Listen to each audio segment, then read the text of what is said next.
এবার পদত্যাগ করতে যাচ্ছেন অন্তর্বর্তীকালীন সরকারের তরুণ দুই উপদেষ্টা। ডক্টর ইউনূস নেতৃত্বাধীন সরকার দায়িত্ব নেওয়ার পর থেকেই শোনা যাচ্ছিল ছাত্রদের নেতৃত্বে নতুন কোনো রাজনীতি দলের আবির্ভাব হতে পারে।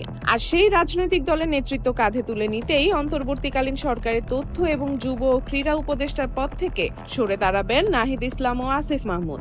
এমনটাই দাবি করছে আমাদের দেশ পত্রিকা। আর এই বক্তব্যের ব্যাপারে প্রতিক্রিয়া জানিয়েছিলেন তথ্য উপদেষ্টা নাহিদ ইসলাম। আমরা সেটা সরকার ছাড়া সিদ্ধান্ত নিলে আমরা এটা আনুষ্ঠানিকভাবে বলবো, সেরকম কোনো সিদ্ধান্ত এখন পর্যন্ত আমার জায়গা থেকে বা আসিফের জায়গা থেকে আমি যতটুকু জানি যে এরকম হয়নি। কয়েকদিন ধরেই রাজনৈতিক ময়দানে নতুন দল ও নির্বাচন নিয়ে বেশ আলোচনা হচ্ছিল, যেখানে মির্জা ফখরুল ইসলাম দাবি করেন ক্ষমতায় থেকে নির্বাচনে অংশগ্রহণ আসলে ভালো কিছু বয়ে আনবে না। তাই তারা যদি নিরপেক্ষতা বজায় রাখতে না পারে তাহলে নিরপেক্ষ সরকার গঠন করতে হবে। অন্তর্বর্তীকালীন সরকার যদি নিরপেক্ষ না থাকে তাহলে একটা নিরপেক্ষ সরকার দরকার হবে নির্বাচনের সময়। ছাত্রদের নতুন দল ঘোষণা ও ছাত্রদের প্রতিনিধি সরকারের দায়িত্ব থাকার জন্যই এমন বক্তব্য দেন মির্জা ফখরুল। তার এই বক্তব্যের ব্যাপারে সামাজিক যোগাযোগ মাধ্যমে প্রতিক্রিয়া জানিয়েছিলেন তথ্য উপদেষ্টা নাহিদ ইসলাম।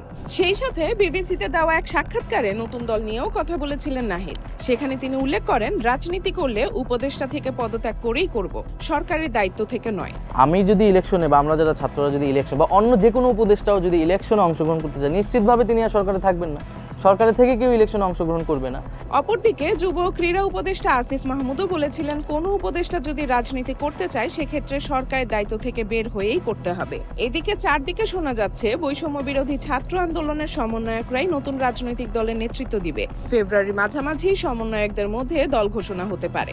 এ ব্যাপারে আমাদের দেশ পত্রিকার কয়েকটি প্রতিবেদন প্রকাশ করেছে, যেখানে তারা উল্লেখ করছে জুলাই বিপ্লবে নেতৃত্ব দেওয়া ছাত্র জনতার হাতে গড়া নতুন একটি রাজনৈতিক দল আত্মপ্রকাশ করতে যাচ্ছে ফেব্রুয়ারিতে, এবং দল ঘোষণার আগে আগামী 15ই ফেব্রুয়ারির মধ্যেই সরকার থেকে পদত্যাগ করতে যাচ্ছেন তথ্য উপদেষ্টা নাহিদ ইসলাম, ক্রীড়া উপদেষ্টা আসিফ মাহমুদ। এছাড়াও আগামী জুন মাসে পদত্যাগ করতে পারেন সরকারের আরেক উপদেষ্টা মাহফুজ আলম।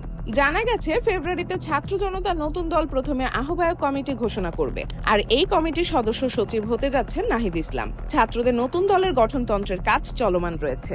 যদি ফেব্রুয়ারি মাসে নতুন রাজনৈতিক আহ্বায়ক কমিটি ঘোষণা করা হয় আর সেখানে যদি নাহিদ ইসলাম ও আসিফ মাহমুদের নাম থেকে থাকে, অবশ্যই তাদেরকে পদত্যাগ করতেই হবে। এ ব্যাপারে পরিবেশ উপদেষ্টা রেজওয়ানা হাসানও এক বক্তব্যে বলেছেন যে কেউ যদি রাজনীতি করতে চায় অবশ্যই করতে পারবে, তবে উপদেষ্টা পদে থেকে নয়। রাজনীতি করার অধিকার নাগরিক হিসেবে সবারই আছে। ক্ষমতায় থেকে নির্বাচনে অংশগ্রহণ করলে সে নির্বাচন গ্রহণযোগ্যতা পাবে না।